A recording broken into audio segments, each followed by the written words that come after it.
আসসালামু আলাইকুম।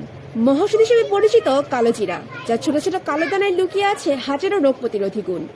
পবিত্র ধর্মগ্রন্থে যাকে বলা হয়েছে মৃত্যু ছাড়া সকল রোগের ওষুধ, তাই ইউনানি, আয়ুর্বেদী এবং কবিরাজি চিকিৎসায় এটি বিশ্বজুড়ে ব্যবহৃত হচ্ছে প্রায় প্রাচীনকাল থেকেই।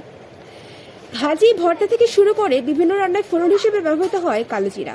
গবেষণা বলছে beta carotene, thiamine, niacin, riboflavin, pyridoxine ও অ্যাসকর্বিক অ্যাসিডের মতো ভিটামিন রয়েছে কালোজিরা।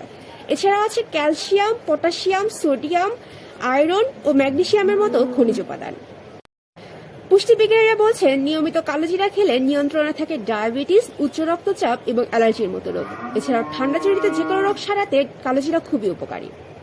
বিভিন্ন গবেষণায় দেখা গেছে কালোজিরাতে বিদ্যমান অ্যান্টিঅক্সিডেন্ট শরীরের প্রদাহ হ্রাস করা সহ লিভারকে সুরক্ষিত রাখতেও সাহায্য করে।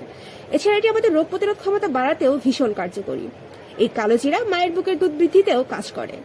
শিশুর দৈহিক এবং মানসিক শক্তি বৃদ্ধির পাশাপাশি মস্তিষ্কের সুস্থতা এবং স্মৃতিশক্তি বাড়াতেও কাজ করে এই কালোজিরা। প্রতি 100 গ্রাম কালোজিরাতে রয়েছে 345 গ্রাম ক্যালোরি। আজ এ পর্যন্তই। পুষ্টি কথার পরবর্তী পর্ব দেখার আমন্ত্রণ জানিয়ে এখানেই বিদায় নিচ্ছি। আল্লাহ হাফেজ।